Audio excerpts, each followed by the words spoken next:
need some practical gift ideas for gardeners. I got them. Hey friends, I'm Erin, the Impatient Gardener. I live and garden here in southeastern Wisconsin, zone 5B, 6A, and none of that matters for any of the gifts that I'm going to show you today, except to know that everything I'm showing you or telling you about today is something I use and love. And all of the tools I'm going to be showing you, because there's a lot of tools in this video, have been very used and well loved. So nothing shined up, but consider this proof that I love these tools. So I'm actually going to start with a gift that I don't think you should give, and that is hand pruners. So these are my absolute favorites. These are Milwaukee's. I actually will put, by the way, links to everything in the description. These are my very favorites, and I can't even remember the model name of these. I also have the GR Pros. I absolutely love these. They work with my hands, and that's why you shouldn't give these as a gift unless someone has given you a specific type that they want as a suggestion. I feel like of every tool for gardening, hand pruners are the most personal of all the tools. This is something I'm cognizant of the more time I spend in the garden, which is to say the older I get. So I deal with a little bit of carpal tunnel. I deal with all those things that happen. And so I really need to make sure that I have the right tool for my hand, and everyone's hands are a little bit different. I think the key thing is that they fit your hand properly. And that they just work in a way that works with your hand. So while I love these will probably not be the best for you. I have used several other brands. I've used Felkel's, ARS, Baco's, and all of them have been okay. These are the ones that are the best for me. Personally, I don't recommend buying hand pruners for anyone just because there is a specific type that everyone seems to use, or this seems to be the most popular, or you hear about the most, because I think you're taking a big bet on whether those are right. And the problem is, once you buy these things, it's hard to know, which brings us to the question of how are you supposed to know what hand pruners you can buy? If you are really looking to invest in good hand pruners, highly recommended. If you're going to invest in any tool, I say invest in good hand pruners, protect your hands. I think you should seek out people who have different ones, or go to a store to buy them so you can at least hold them in your hands and squeeze them a couple of times. I realize this is difficult because sometimes you can't even find some of these in a store. You have to go online. I would just make sure that they have a nice return policy if you are buying online. If you are a member of a garden club, might I recommend that one event that you have throughout your year is a meeting or an event in which everyone brings some of their favorite tools and allows everyone to at least lay hands on them and feel them and try them out a little bit. It is a very good way to find out if a tool might be right for you without having to invest in it. So if you're looking for a gift and I'm telling you not to buy this, here are some suggestions. I do think these little snips are really nice gifts for people, and I think everyone can use these. And this is not as sophisticated of a tool as the hand pruners, so you don't get into a lot of comfort factor things, which are naturally quite comfortable, I think. This one is the Milwaukee Snips. I have several of these. I quite like these. They have a really nice fine point on them. The one thing I don't like is this little loop on the end tends to get caught, so if I'm using these, I always flip the loop around because otherwise they will close on you, which is a little annoying. These are the Felco Snips, which have that kind of closure, but a rounded tip. They're both nice. I use them interchangeably. One cutting tool that I think does make a good gift, and I have personally actually asked for Christmas this year, is loppers. The ergonomics of loppers are not as important as the ergonomics of a hand pruner or secateurs, whatever you would like to call them, because you aren't using them as often. These are in your hand, as you know, you're running around the garden, you are using these constantly. Loppers, not as much. So I have actually asked, not for a specific loppers, but the person who had asked for some gift ideas for me, I just sent them to the Corona website because Corona makes really nice tools at a range of prices. And because I don't know what the price range is here either, but you can get something in a wide range of prices there. And high quality tools, I've liked what I've had from them. And they have a whole bunch of loppers. So that's where I sent the person who I specifically asked for loppers from to go look for one for me. Next, in terms of cutting tools, is this guy. This, if you have a gift recipient who likes to cut flowers, this thing is great. This is the flowers, I think it's called the Flower Snips from Milwaukee. I do like Milwaukee. By the way, nothing in this video is sponsored, but I've gardened long enough that I have very strong preferences in tools, many of which fall under the same brands. That's just why you're going to hear the same things repeated. Anyway, do love Milwaukee. These flower snips are really, really nice. They have a ceramic blade on them. They've got this nice little spot to hook your finger in. Nice, comfortable handle. I actually use this for deadheading too, although it's not as easy to get in to little fine areas, but very nice for harvesting flowers or vegetables, whatever, but really meant for as a flower snips. If you are ordering from Milwaukee, you are probably shipping from England, and the shipping is not that expensive, but you are gonna have to pay for shipping unless there's some sort of special going on. So highly recommend the Milwaukee garden gloves. I mean, these are inexpensive garden gloves, and these are a riff on the same gardening gloves you've seen in a lot of places, but these breathe much better, they fit much better, and I find that whatever this coating is, which I don't know if it's nitrile because it's not shiny like some other nitrile gloves I've had, is much more durable than the other like cheaper gloves that I've gotten on Amazon. So while I wouldn't buy these just on their own from Milwaukee, if you're ordering anyway, highly recommend the garden gloves. Highly recommend the Cream Mate, which is essentially a pumice that cleans your tools better than anything else. I have a ton of them because I don't ever want to be without one. And there was a period there where they were sold out of them for a while, and I felt lost without being able to get my hands on a Cream Mate. So also recommend the Cream Mate. They also have an excellent kitchen shears, which is fabulous, which the price has gone up on quite a bit since I started buying them. If you need a really, really good kitchen shears, again, Milwaukee. That is maybe not the best gift idea, but it's a very good kitchen shears. Okay, let's move on to some hand tools now. I think every gift guide I've ever done has had this tool on it, and you guys hear me talk about this tool all the time. This is the Sneeboer Great Dixter planting spade. They have another planting spade that is flat. This one has the V, which I prefer quite a bit. These are all hand-forged tools that are handmade by amazing craftsmen, and these are lifetime tools. These are tools you own for the rest of your life. So when you give one of these as a gift, this person should have this for life. They sell replacement handles if you happen to break one, which these are really strong. I believe they're ash handles, and unless you do something stupid with them, like I once did with this one. Oh no! These handles should last you a lifetime. If they do break though, you can buy a replacement handle and replace it yourself, which I actually made a video about how I did that. I will link below if you want to see the process, but if I can do it, you can do it. Love this tool for all the things. I have just really come to like these tools that fall in this kind of mid area of height. And this I use for digging, planting, you name it. Now, they do have a new tool out this year. This is called the hand spade. And these two tools, you don't need to buy both. If someone is a Sneeboer fan and already has this tool, highly recommend this one. I don't necessarily see these being interchangeable. This one is definitely more, I think, for planting. This one is more for digging holes on the run. Obviously, you can plant with this as well, but when I've been using this, this is to run around and dig a hole and then plop a plant in it. This I feel I use more often for things like sticking in the soil, pulling it, plopping a plant in.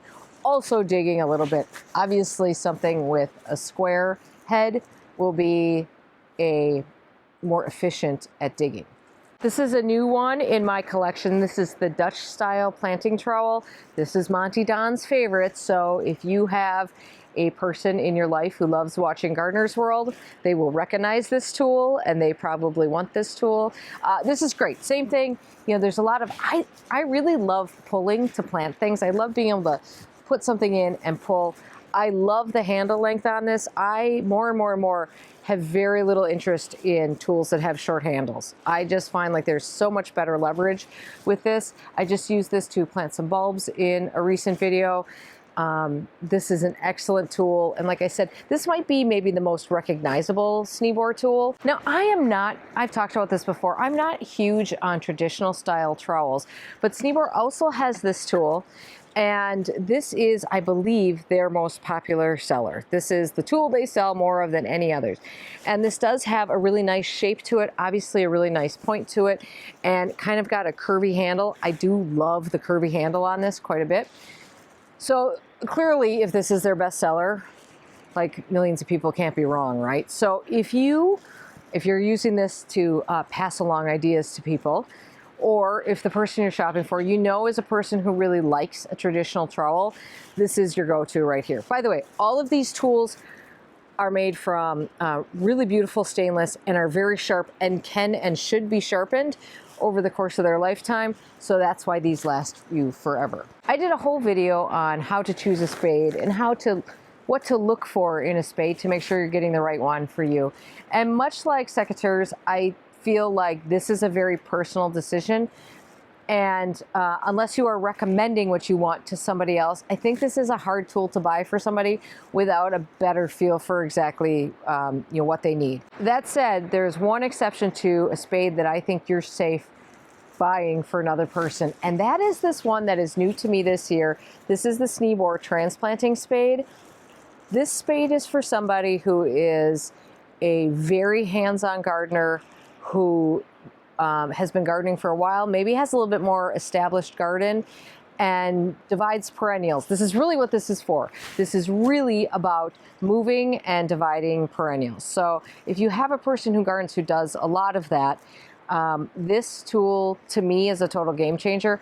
I didn't think I needed another spade in my life, and then I tried this one, and now I'm, I think I said in that video actually, this one and one other one are the ones I'm taking if the garage starts on fire. I'm running for these two. And for a long handle tool, if you want to have fun trying to wrap something, I would say a hoe.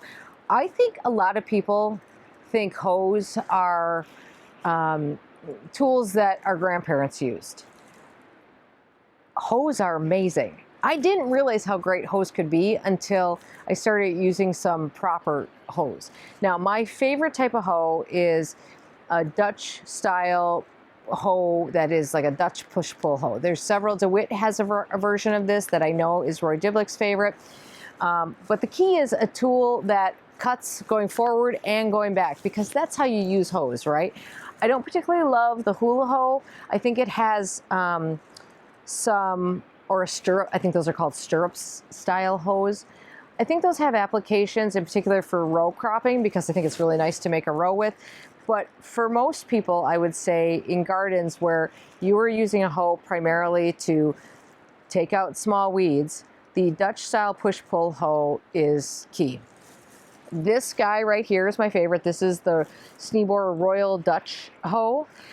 You can tell this thing is a total beast because so it's all sharpened here on this side and here. And what's nice about it is that I think you can see the angle here. So this is the angle it sits on the ground. And what you want to do is run this, right at like half an inch below the surface, and it just lays right on the surface. It has this beautiful handle right here. The nice thing about this is that you can stand up straight and use these tools. And that is where hoes absolutely shine. Hoes have great purpose if they are used at the correct time, which is when weeds are just starting to germinate and just starting to come up. You can cut down your weeding for a season if you time it right by so much if you just get out there with the hoe. And actually it's a little bit of a zen moment, I think. Okay, that's the big tools. Let's talk about a couple other things I just think every gardener needs. Maybe these have different names, and that might even be a brand name. I would be lost without these things. So I will link the one that I have. I'm pretty sure this is the 13-gallon one. They come in a bunch of different sizes. I don't know a gardener who doesn't have a use for one of these, and I don't know a gardener who wouldn't appreciate another one, even if they already have one. These things, I just use them for everything all the time. You cannot go wrong with this. If you have someone who is just getting into gardening, has just gotten a house, is just starting a garden, you cannot go wrong with one of these. And if you want to fill it up with some other stuff to make it like a theme present, that does a great job. I have done that before myself. I just feel like you can't go wrong with the Tubtrug. You need a stocking stuffer. This stuff is amazing. This is, I mean, I know garden twine is like a weird gift, but this is the kind of, like, gardeners like practical presents, and this is the ultimate in practical. This is my favorite type of twine. It comes in about 14 different colors. I prefer the black.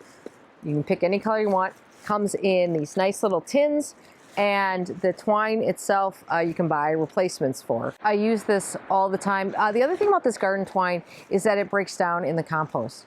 Before, I was using just kind of cheap garden twine that I found in other places. And I don't know, I think there must be some synthetic in it, because I will find that in the compost pile 10 years later, still not broken down. This stuff will break down, you know, in a year. So highly recommend this stuff. Plus, it's really cute. It makes a really cute little gift. I'll put 2 places for you to get this in the description, because sometimes it's cheaper at one than the other. Another stocking stuffer is this little guy. Now, this is truly a gift that it makes a really good gift, because a lot of people are not going to buy this for themselves, because this is the Sneeboer Seedling dibber. And I'll start by saying you don't need this. I will also tell you it's lovely to have, and I use it all the time. So what do I use this for? So well, first of all, this is a nice little stainless steel tool. We've got a nice little point on it, and then we've got this end, which is kind of this little like spoon bill type end. I use this in almost every stage of the growing from seed process. First of all, this little end works very good for picking up small seeds. You just get it wet. It works just like the toothpick does. Can you use a toothpick for that? Yes, you can. But you could also use this. So I use it for that. This is also good for making a little hole, which is where this part comes in. So the way I've been growing a ton of seeds lately is to broadcast sow them into small trays and then prick them out. Very efficient way to do it, I think. And this is an amazing pricker. So you just get in there and you just kind of scoop that out, the little roots. You know, it has nice weight to it. You can like flip it around in your hands and try not to poke out your eye. When you want to replant that seedling, you make a little hole with this end. Again, and this is kind of a sweet little gift for somebody who just really loves gardening. If you've got someone who really like is addicted to Sneeboer tools, not that I would know anyone like that, like me. This was a gift, by the way. My sister-in-law gave this to me several years ago, and I love this thing. Now, in terms of practical gifts, I think this next one is the ultimate in practical gifts, if you have a higher budget, because this is a higher priced item, and that is a Hoselink hose reel. Let me start by saying that I was not a hose reel person until I got a Hoselink. In fact, for years, people had been talking about and telling me about how amazing Hoselink hose reels were. And I was like, yeah, hose reels they're just not my thing. I don't really like them. I got one, I tried it, and then I bought 2 more because like within a week, I went and bought 2 more because that's how sold I was on them. I've been using mine for several years now. Highly recommend the Hoselinks. They come in charcoal and like a natural color. I think there might be a Black Friday sale on those, just throwing that out there. So keep that in mind. Now let's just talk about books, because books make amazing gifts. If you're gonna pinch and it's last minute, they're often pretty easy to get your hands on kind of quickly.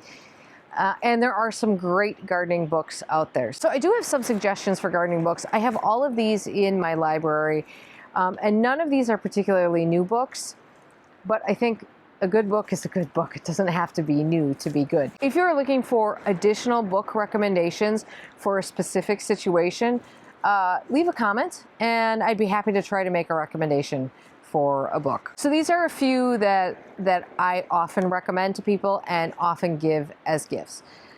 Number 1, if you are looking for a book that is garden inspiration, I would go with American Roots. Yes, I'm completely biased. I was featured in that book. I'm very extraordinarily proud and honored to have been featured in that book. But I refer to that book all the time. There are, I think, 20 some different gardens in that book. Anytime I'm lacking in inspiration or I'm working on a new garden and I'm just trying to like get some ideas flowing in my head, I go back to that book. So this is not a one and done book. This is a book that I like having on my shelf and I go back to frequently. For somebody who's getting into flower gardening, I like Matt Mattis's The Art of Flower Gardening. It's a beautiful book. Matt Mattis is a very knowledgeable gardener, but on top of that, he researches better than most people I have seen who have written books. His research is impeccable. He grows, he does all these growing experiments.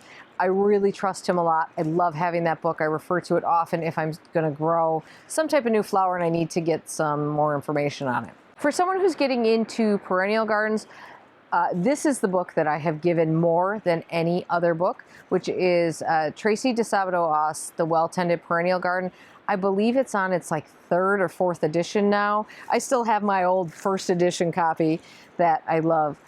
But this is a great book, and it's a really good book because actually it's a book that you want to sit down and read, but you can also refer back.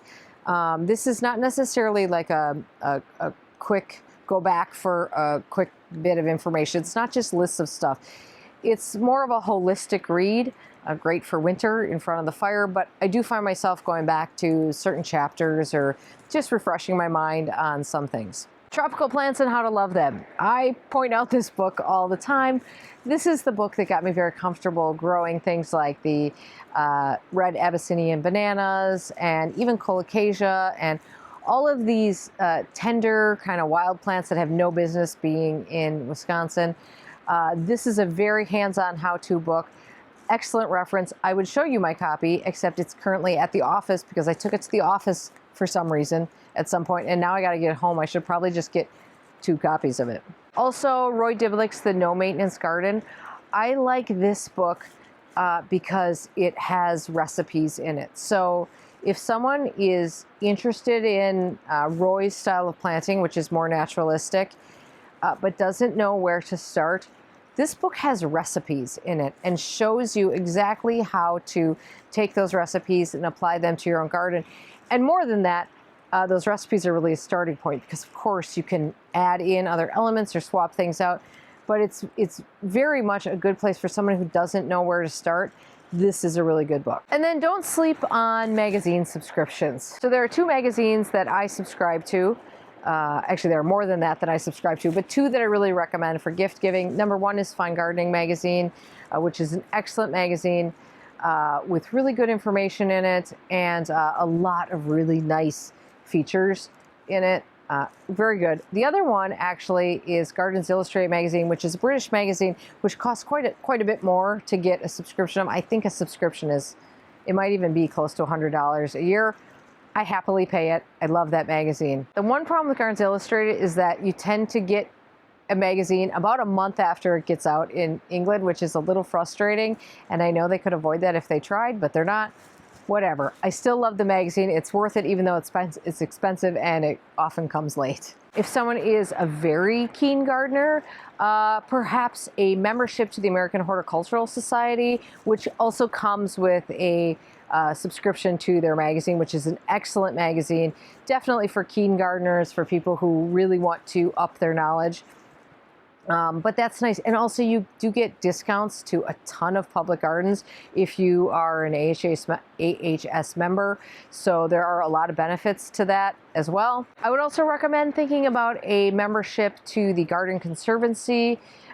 You might know the Garden Conservancy. They do a lot of things, including they're doing a lot more educational programs now. However, they also do their Garden Conservancy garden tours, which are amazing. I think you get 50% off the entry if you're a member. So usually if you're going to go on a garden, go do any of the garden tours anyways, it's often worth buying the membership. Plus you're supporting a really good organization, which is kind of nice too. And I think those are both really nice gifts, those 2 memberships. Very nice gifts for someone who is not really interested in accumulating more stuff. I have a lot of people in my life who don't want more stuff in their life. They're trying to get rid of stuff. They have what they want or they buy it themselves, but you want to get them a gift. I think a membership like that good idea. Lastly, I'll just say amaryllis bulbs. I just did a video on that. So a really pretty special amaryllis bulb planted in a nice pot. Perhaps not falling under my practical gift idea, but certainly a great gift as well. So I hope that helps spark some gift ideas for you to give to someone as a gift idea for yourself. By the way, little tip, if you hit share below this video, you can actually put a timestamp in there. So if you want to drop a hint to somebody, you can just timestamp what time we're at the tool you like and send that off to them, and the video will start right at that timestamp. Or hopefully this helps you buy some gifts for some people in your lives. Like I said, every single thing in this video is something I use and love and recommend. Otherwise, I wouldn't be telling you about it. All right, there you go. There are your practical gift ideas for gardeners. Go forth and shop. Have a great day in your garden, everybody. We'll talk to you soon.